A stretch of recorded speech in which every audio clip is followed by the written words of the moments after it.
One of the practice areas most commonly associated with orthopedic surgery has traditionally been fracture care. Certainly, fracture makes a large portion of the business. Fracture care can range anything from pediatric falls off of the playground to elderly falls at home involving hip fractures. Fracture care overall can be non-operative with your traditional casts. We have the option of waterproof casts in certain pediatric fractures, all the way to open reduction and internal fixation with plates and metal rods, depending on what the fractures are.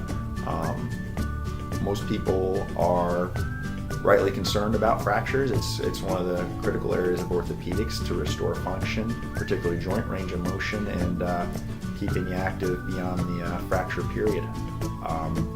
In kids, most commonly we treat fractures, particularly the distal radius, with casts, either a long arm or short arm cast, for 4 weeks or potentially 6 weeks, but most commonly in the 4-week mark, and afterwards kids do very well. Adults have less reserve capacity for bone remodeling and more typically require surgery, but certainly don't always require surgery.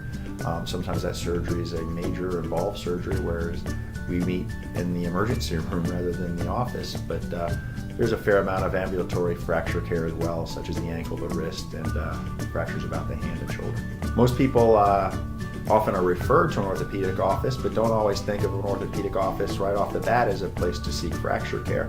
Certainly we do see our fair share of referrals from emergency rooms and urgent care clinics, but we are equally happy providing primary care for fractures, sprains, and any concerns you may have. A lot of people are concerned, ooh, did I break something? I need to get an x-ray. Let me go to the emergency room. Well, a lot of times it's more cost and time effective to give an orthopedic office a call. Typically, we can fit you in that day, even that afternoon after you call, and get you x-rayed and get your fears alleviated, hopefully.